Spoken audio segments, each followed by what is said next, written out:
Greetings, Artful Manifestors. Thank you for joining me today for this timeless pick a card tarot reading. Whenever you come across this reading is when you're meant to hear it. I always align myself to bring you guidance for your highest and best good.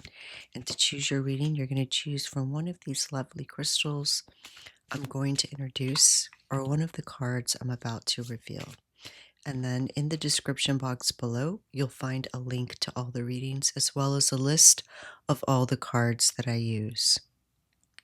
All right, for reading number 1, we have Chrysocolla.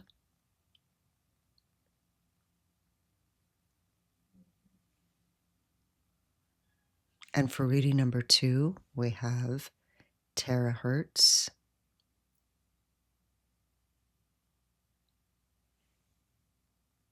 And for reading number 3, we have Dumortierite.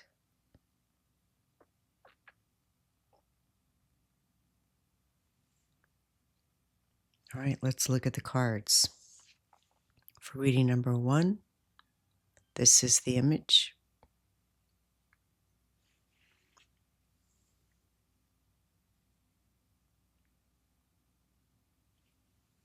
And for reading number 2, this is the image.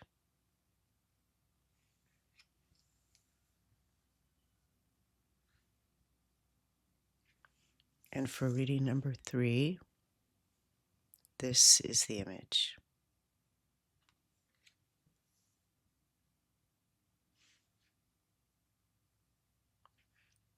All right, let your inner wisdom guide you. Whichever image or crystal you're most drawn to is most likely the reading meant for you.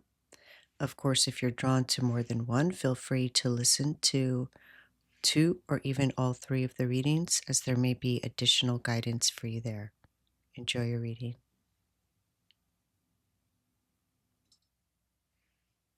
Reading number 1, you chose the card, the Wand.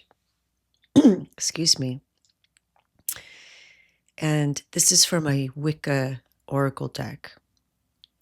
The wand is a traditional magical tool representing willpower, direction, and the channeling of personal energy. In Wiccan and broader magical traditions, it's the conductor of your intent, sending energy from you to your desired outcome. Associated with the element of air in some traditions and fire in others, depending on the lineage, the wand merges inspiration with action. It symbolizes the marriage of thought and will, where an idea becomes movement. So in tarot, the wands are fire, but in Wicca, it has a history, a lineage connected to both air and fire. We're seeing fire in this picture, but this card reminds you to claim your agency, to direct your life force with precision, and to honor the fact that your words, thoughts, and choices are spells you are casting every day. It's a call to step into your role as the director of your energy, not letting it be scattered by distractions or fears. And to perform deliberate acts, choices, because these will have amplified power at this time. And what you set in motion will ripple strongly into the unseen. All right, and the crystal that you chose, Chrysocolla, of course, what a wonderful pairing. It's connected to the throat chakra. It encourages authentic expression and the release of fear around speaking your truth. It's also connected to the heart chakra, opening compassion, forgiveness, and the ability to speak from love rather than reaction.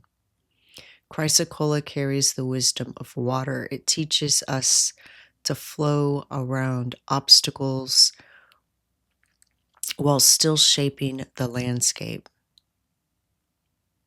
Spiritually, it is known as a stone of divine feminine wisdom, emotional balance, and empowerment through gentleness.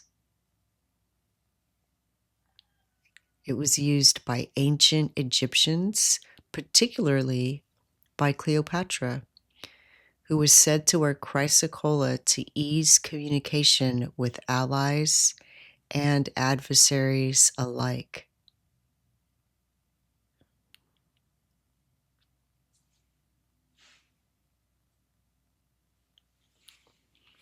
So already we're seeing a theme with the wand and the chrysocolla combined energy, calling for you to have aligned, intentional expression. So the wand is amplifying the raw will to create and manifest, while chrysocolla is ensuring that this power is guided by compassion, truth, and wisdom. Your words are spells. Speak them with intention, and they will shape your reality. So let's find out more from the tarot. Oh, I was going to say around directing your life with clarity and speaking your vision into being.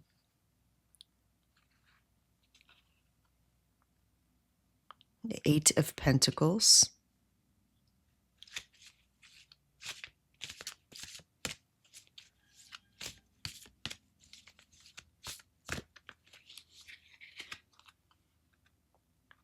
The Princess of Wands. And I already mentioned air and fire and water, and here we have earth. All the elements. And the Four of Swords. I feel this card's been coming up quite a bit lately.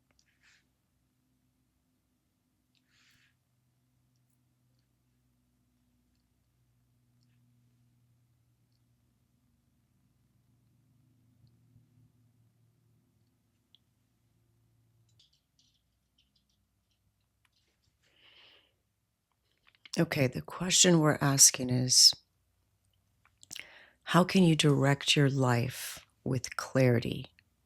And we get the Eight of Pentacles. Clarity comes from committing to your craft. We see someone here repeating, perfecting, practicing. Whether that craft is a literal skill, your spiritual practice, or the shaping of your daily life.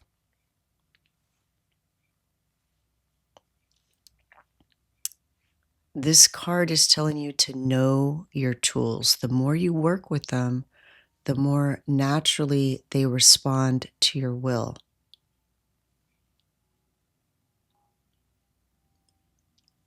So, speaking with clear intention, creating with clear intention,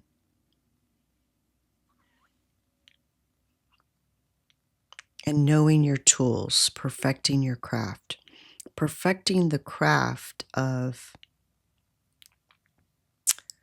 mastery through intentional craft. It's breaking the vision down into small, precise actions. So each day builds momentum towards the larger whole. And the more you work with your tools, the more naturally they respond to your will. So, what are the tools that you use? Again, this can be literal, what you're crafting in a physical sense, but it's also speaking to the tools you use to express yourself, your words, your thoughts, your actions, the spells that you are using. Remember, what you are thinking, saying, and doing are spells that are creating your reality.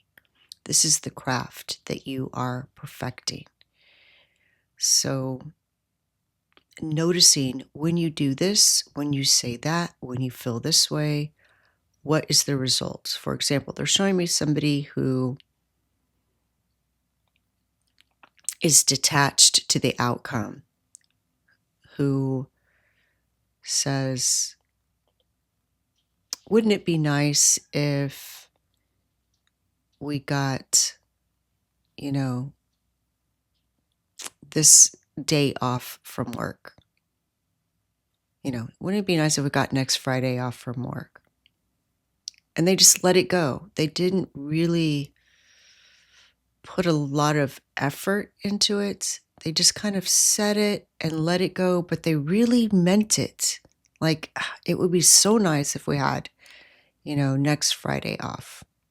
And then a couple of days later, they get an email that says, hey, we're going to have somebody come in and do a treatment on the building.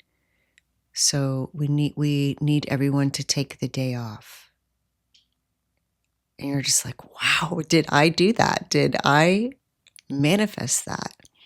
And so you're being invited to notice those things. You are casting spells. Notice your energy when you did it, how you did it. Master your craft in that way.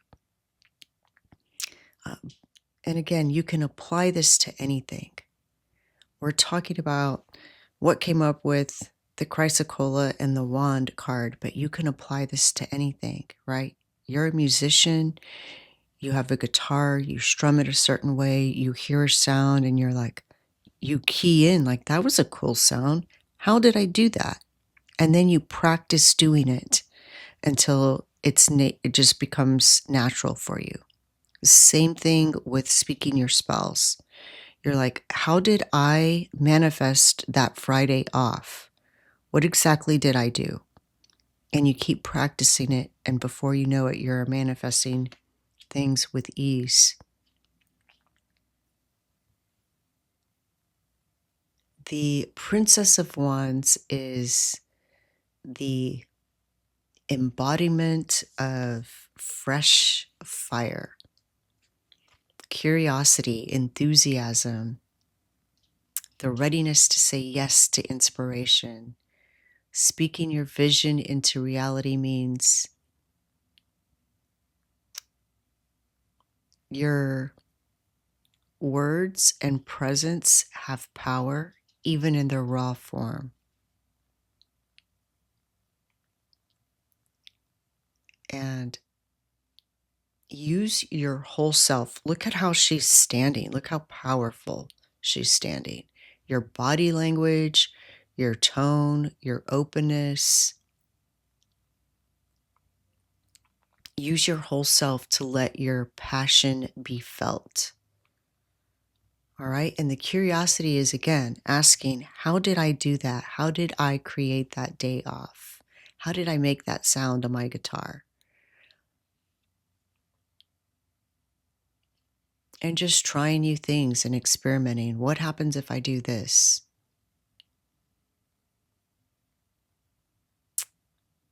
And sometimes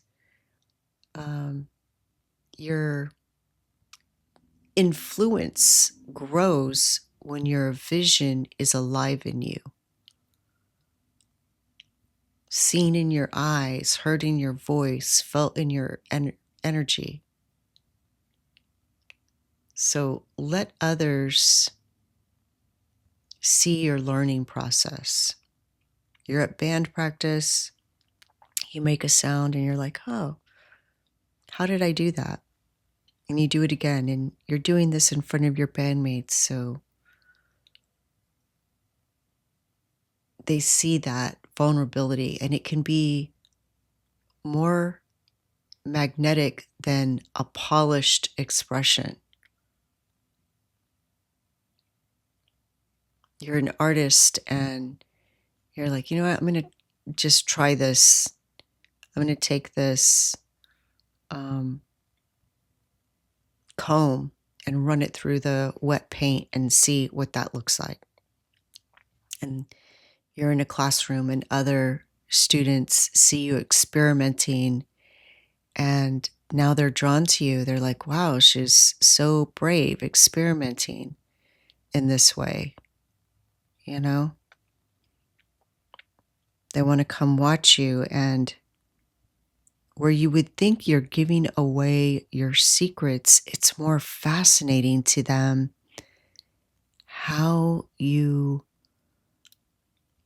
are manipulating reality to them. It's like, wow. It's almost like a magic to them. Like they're watching you do it, but the way you do it, they feel like if I took a comb and ran it through my paint, it wouldn't look like that. You know, they might even try it and get different results, but they're just so fascinated watching your process. It just draws people to you. And I love this Four of Swords. It looks nothing like any other Four of Swords I've seen. And you know, the cards, each morning when I do the readings, the cards volunteer. They let me know which cards want to be part of the reading. Same with the stones. And usually the Four of Swords, we either see like a coffin, somebody laying in a coffin, somebody buried in the ground, somebody asleep. It almost looks ominous, but this looks powerful, right? Look at his posture. Again, it's that body language.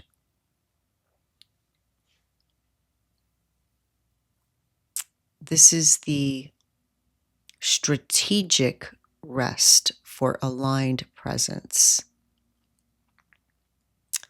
The mind that never pauses becomes clouded. So this card is saying, step away from your work regularly, take little breaks, right? To clear any mental clutter. Clear your energy so that your energy is always fresh, like the Princess of Wands. And let stillness be the forge where your next clear, strong thought is formed. So in order to have this flow of inspiration, we have to step away, take a break, put our eyes on something new, breathe some clean air,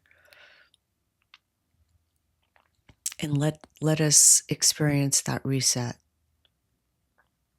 This rest is not a withdrawal, it's charging the fire without burning out, right? It's actually adding more fuel, it's putting more logs on the fire so that it doesn't burn out. And that's your inner fire, your passion, your creativity. Stepping away fuels your creativity. And swords are the air element. What feeds fire, right? Air. You have to have oxygen to feed that fire, not just the wood, not just the material that it's burning, but the air. Otherwise, it suffocates. Your presence is sharpened by these little quiet moments, even if it's just 5 minutes, you step outside, step away. Your influence is most potent when your energy is balanced, not frayed. We're not working ourselves to the bone till we burn out. So I see you crafting, refining with regular breaks, and speaking and acting with embodied enthusiasm. Remember, how did you feel when you said, wouldn't it be nice if we had next Friday off? How did you say it? How did your body feel? What was your expression? What was the tone of your voice? Pay attention to all of these things and practice them. Practice embodying that energy that you notice creates the reality that you want. Reading number 1, I'm so excited for you. This really feels truly magical and powerful. Please let me know what you think. I love to read your comments, and I'm wishing you the best. The light in me sees the light in you. Thank you. Bye. Hello, reading number 2. You chose the Mandrake, which is a plant steeped, a plant steeped in mystery, magic, and potent life force. In folklore, it was said to scream when uprooted, its cry deadly to those who heard it, which is a symbol of the raw, primal energy that lies hidden beneath the surface.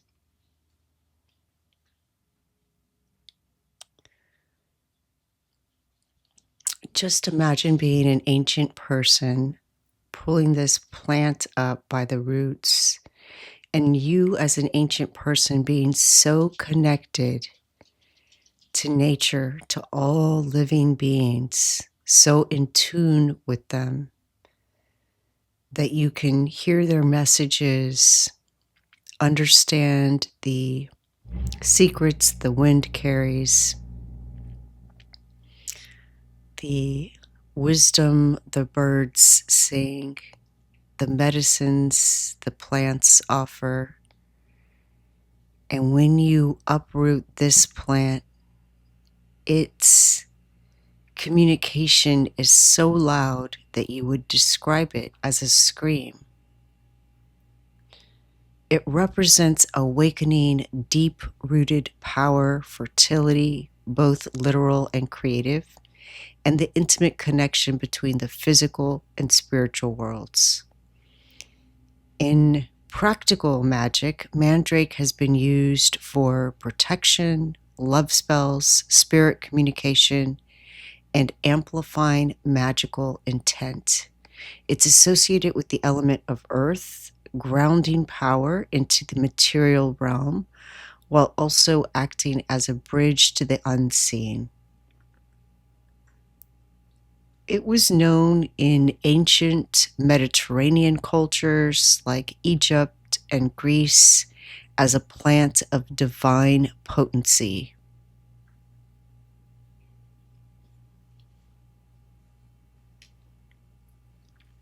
The crystal that you drew or selected is Terahertz, which has a high frequency.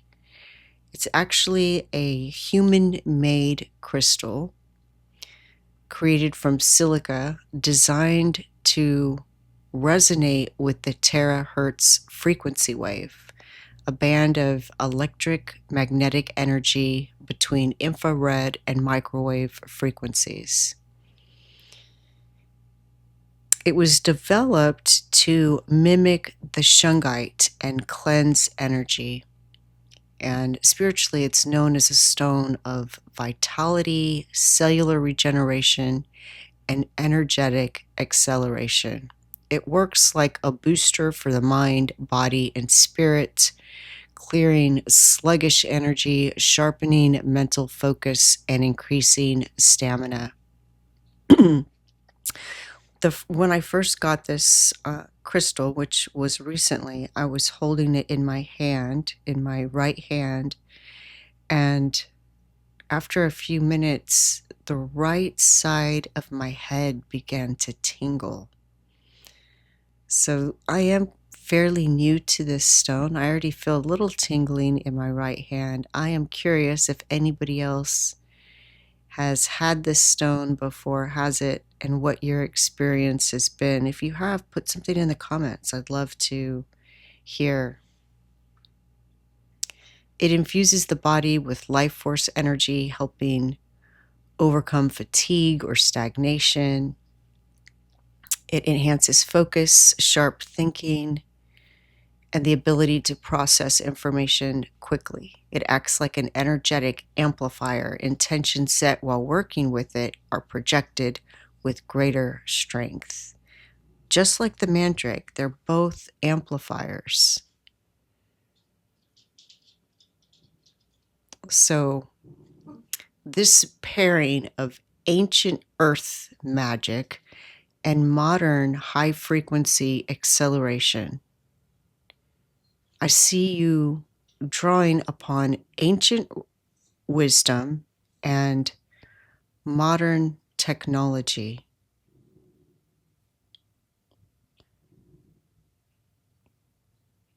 The power you have long held beneath the surface is ready to be awakened, strengthened, and directed with precision. Let's get some tarot cards and find out some more about how you are combining the ancient with the modern.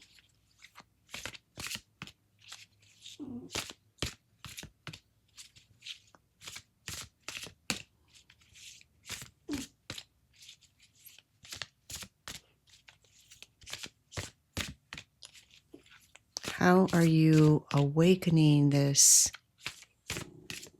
magic, this ancient knowledge and magic within you? All right.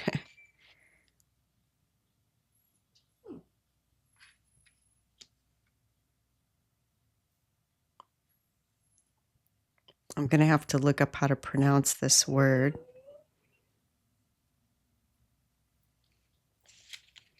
But look at that. It looks like she's doing magic. I'm asking how you are awakening this ancient magic, and we see magic happening in this card.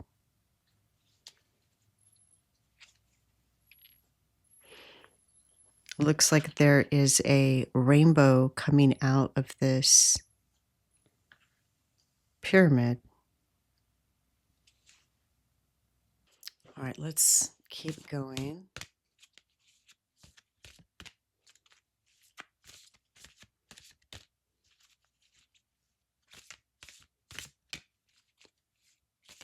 How can you project this magic clearly? 10 of Wands.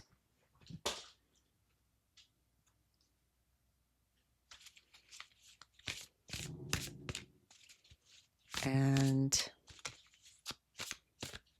oh, what will it yield? Princess of Pentacles. I love that. All right.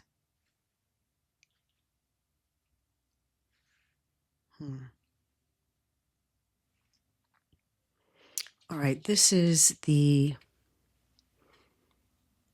Temperance card, which is perfect for our question because it's like the alchemist, the magic, blending the ancient with the modern. This is a Welsh word, verlit, the blending of forces into harmonious, transformative balance. So our question is, how can you awaken your ancient, latent magic?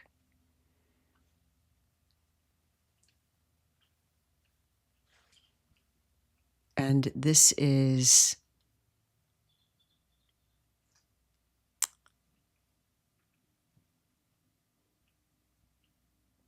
the one who knows that all magic is a dance of opposites: fire and water, ancient and modern, intuition and intellect. It's that balance of opposing forces, opposing energies.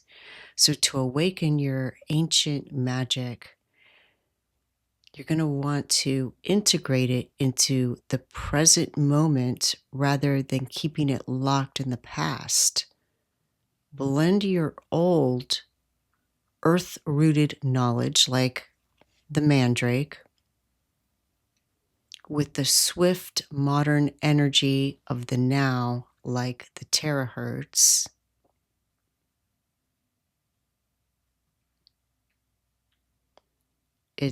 In practical terms, this means creating spaces, which could be digital spaces or physical spaces, where the sacred can be shared through today's tools without losing its soul, its magic, its essence. It's the art of infusion, letting your presence on technology carry the same grounded, intentional energy as a ritual circle, a sacred circle. You are the bridge between the ancient temple and the glowing screen. You don't have to choose one. You are meant to blend them. There's something about this rainbow. If it means something to you, please let me know. Of course, we have this pot here, so I'm thinking pot of gold, but I feel like this rainbow, it's something we can see, but it's not something we can touch. It's something we recognize. It's universal. You can see it all over the world. So I'm thinking about internet, global ways to reach people with your magic, and perhaps doing magic for the globe, for the earth, for everyone.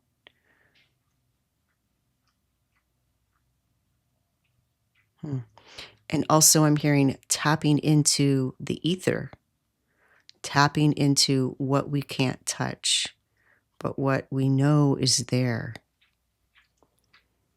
If you've ever tried to touch a rainbow, you know that you can't. We as kids try to do that.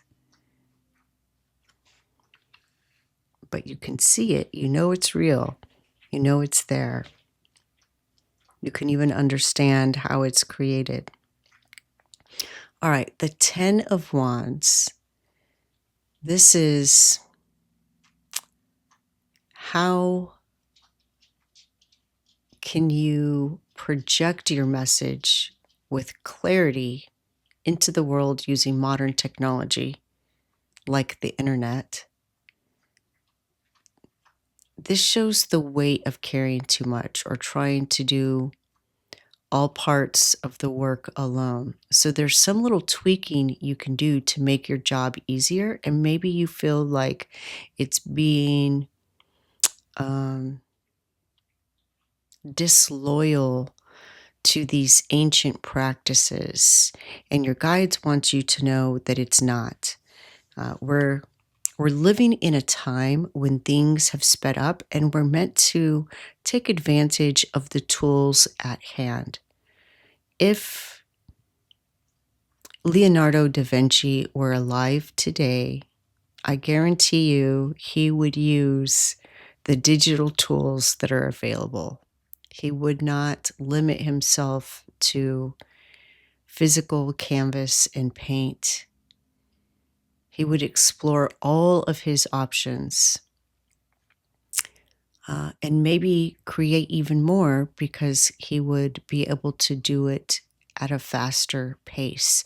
So there's some way that you can tweak what you're doing using modern technology to release the burden of doing something in a slower, older way, and a way that you can blend it so that you're still honoring those ancient rituals. There's a way to streamline. Also, you can delegate some of what you're doing.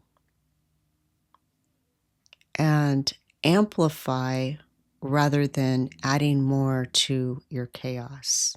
So by streamlining and delegating, you amplify what you're able to do. You multiply it. And you can channel raw power like the Mandrake into one or two strong currents rather than scattering it across 10, or at the 10 of Wands, 10 different paths. It's like 10 wands. You're trying to create 10 different things or have 10 steps to do something, when you can delegate some of this and free up your energy so that your magic is more powerful.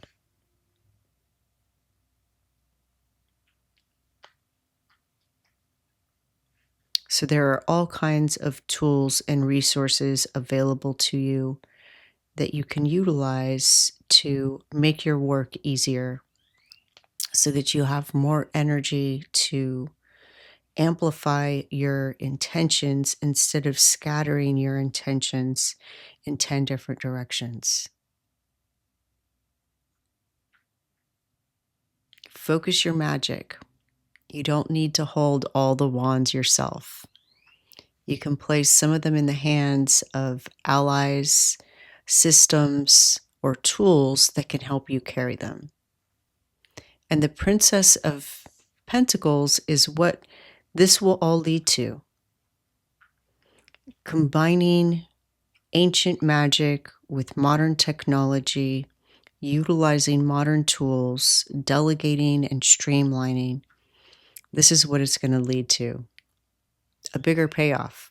Look at this bigger pentacle that she's holding. The Princess of Pentacles is the student of the tangible. She takes a spark of an idea and plants it in the soil where it can grow. And your magic will lead you to something new and promising in the material realm. So combining these two ways, you're creating something new, and it's going to lead you to new experiences, understandings, unfoldings, discoveries, project, platform, or offering that grows slowly but surely. This is a call to be both the teacher and the student, to use that curiosity and experimentation to explore new avenues, to bring ancient magic into modern form while staying open to learning from new mediums and methods. You are planting something in the world that is both magical and practical, and it will bear fruit over time if tended with patience. How beautiful. I love your message, reading number 2. I want this to be my message. Yeah. The Mandrake, such an ancient, deep-rooted magic, and the Terahertz, modern technology, modern momentum.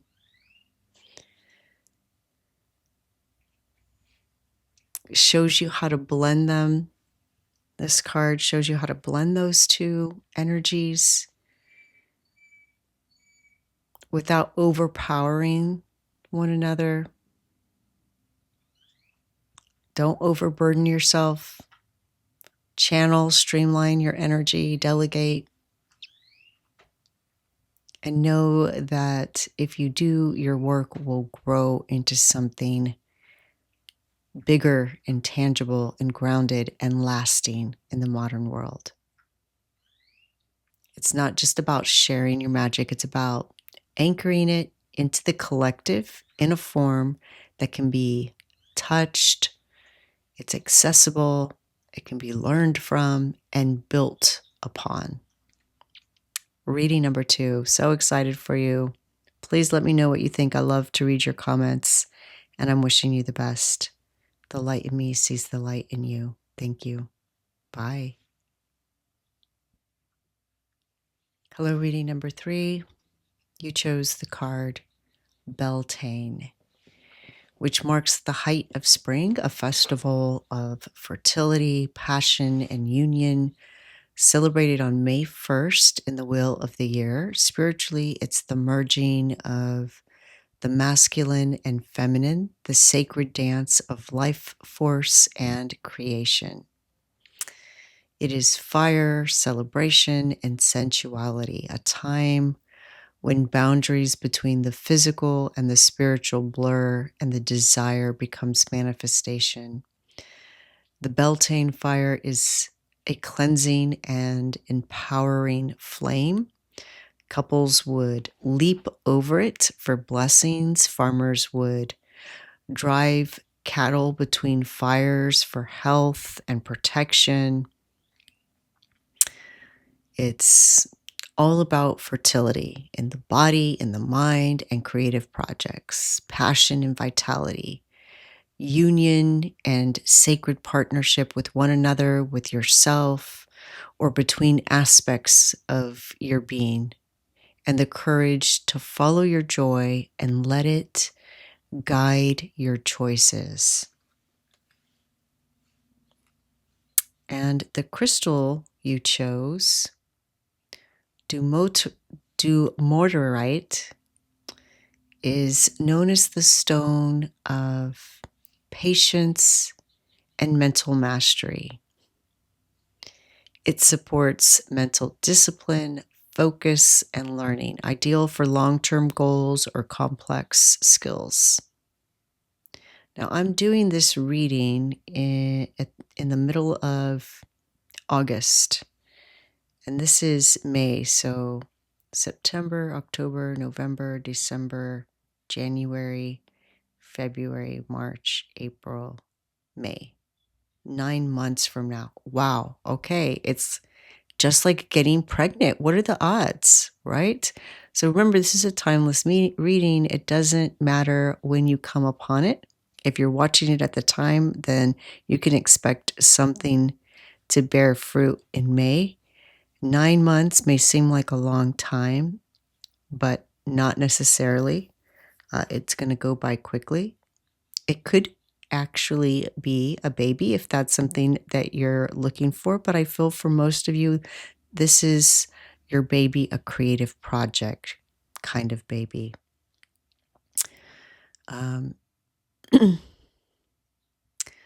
Dumortierite opens the third eye chakra. It strengthens psychic perception, clairvoyance, connection to higher guidance, and encourages you to stand in your truth, remaining strong in your convictions, even when you're under pressure. It helps you bring structure to big dreams so they manifest in tangible form. I feel that right now you're beginning something that's going to be tangible in form in 9 months from now. If you follow the guidance that your intuition offers and are disciplined and focused and learn along the way. This crystal helps you see challenges as lessons, fostering resilience and self-trust. It's like a wise counselor or disciplined mage who channel higher knowledge into effective action. What a wonderful combination of the Beltain, raw, fertile, abundant energy, wild joy, courage, and the Dumortierite that takes that fiery passion and gives it focus, strategy, and discipline. So it isn't just a burst of energy, a flash in a pan, but a sustained transformation. So let's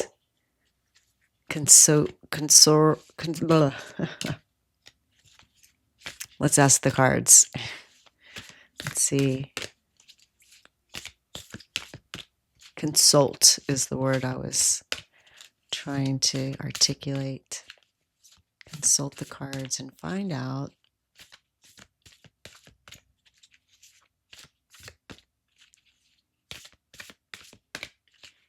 how you can turn this passion into a purposeful creation.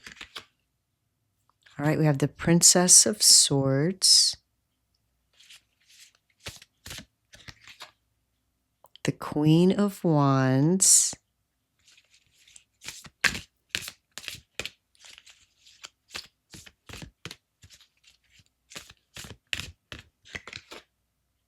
and the Five of Wands. This is the aspects of the self that need to be working together. Remember, we talked about that with the Dumortierite.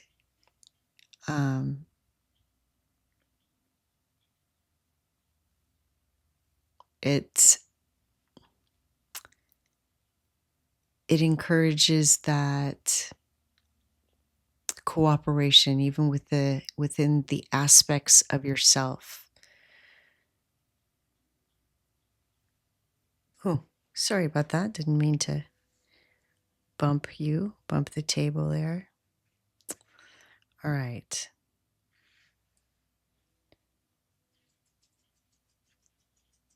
If you hear noises in the background, those are the dogs.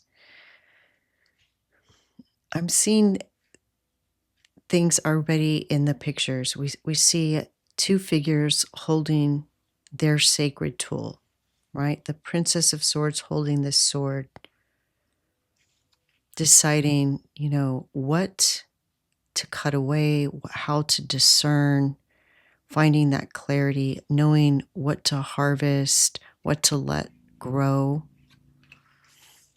We see the Queen of Wands with a fire behind her. And look at the cat. I never noticed this before. They're showing me the cat under here kind of hiding, right? It's almost like she's recognizing her power that she didn't even realize she had. Like, oh, I didn't mean to do that. I didn't realize I could do that with this. I better be careful so I don't burn the whole place down, right? With my passion. And then, I said that it was the Dumortierite, but it's actually Beltain that's about unification of your aspects.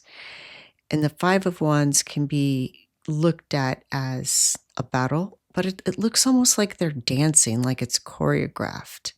So I see you calling upon different aspects of yourself in tandem to do the task at hand, like utilizing when do you need to be the Princess of Swords and when do you need to be the Queen of Wands to get the job done, and getting all of your parts to work together as a team, like a dance, taking turns, right? Okay, I'm going to push, you pull, let's work together. And they're showing me somebody with a saw, right? Those big saws that saw those giant logs. And there's a person at either side taking turns pushing and pulling. And it takes a lot less effort when those parts work together.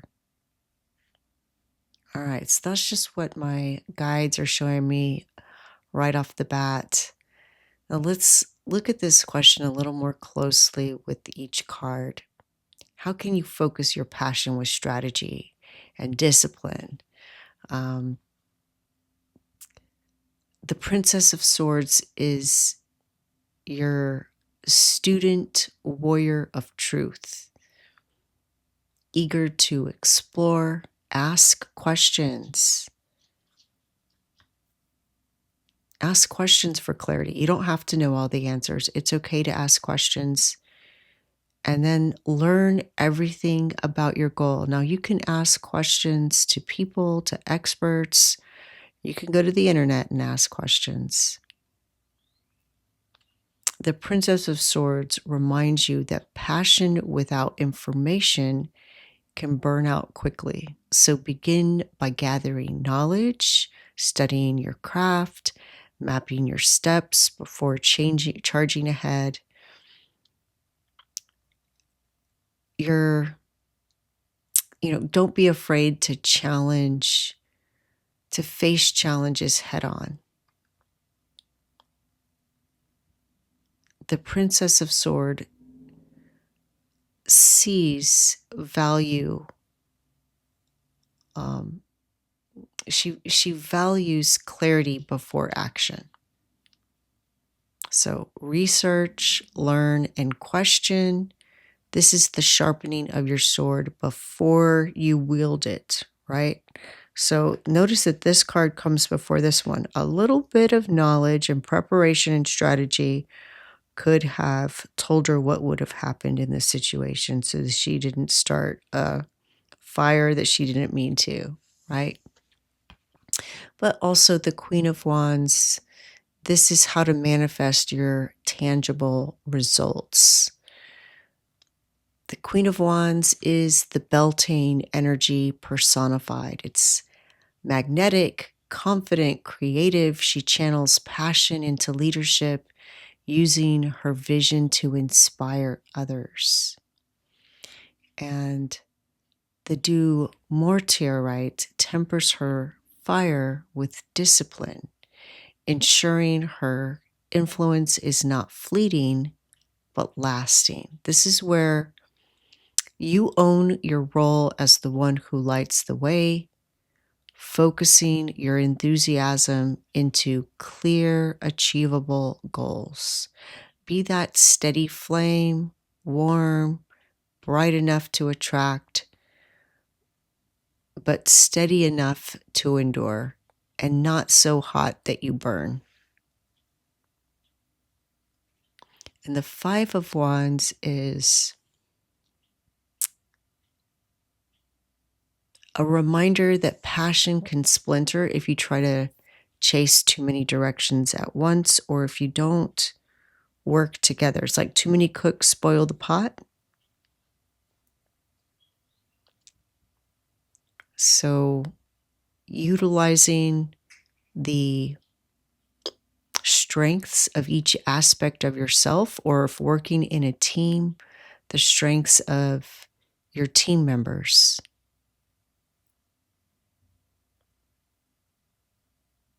And also choosing your battles, right?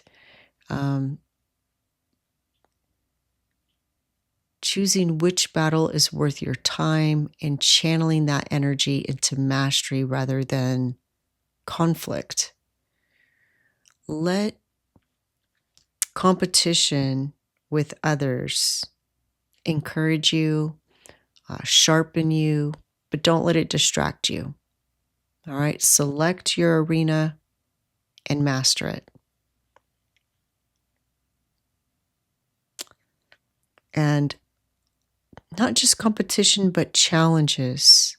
All right, so how can you master yourself while you're on this journey to manifest tangible results?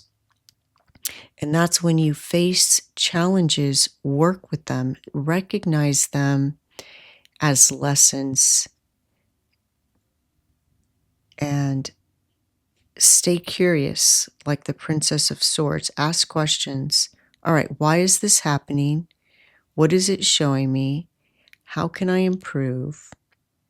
Do a little research and then go back. I mean, it's all here in the picture, right?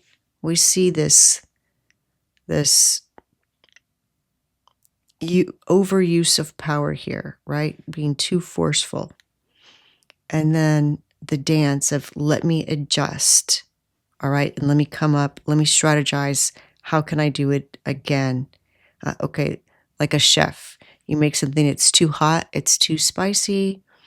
You don't feel defeated. You're like, okay, how can I adjust the recipe? Or what can I add to this spicy dish to tame the fire? And you're learning to master yourself while you're accomplishing your goals. They're happening simultaneously. And at 9 months from now, you're going to be a force to reckon with, but also very measured and strategic. It's almost like you are transforming yourself into this higher version of you. You're refining, recalibrating yourself, your understanding, how you express yourself, and how you navigate life and the challenges that come along your way through this creative project that you're starting now. And 9 months from now, not only will you have tangible results from this creative endeavor, but you yourself will be a changed person because you're learning how to master yourself by seeing the lessons in these challenges. Reading number 3, what an awesome message. So excited for you. I'm wishing you the best with whatever this creative project is, and in mastering yourself. What a gift. Please let me know what you think. I love to read your comments, and I'm wishing you the best.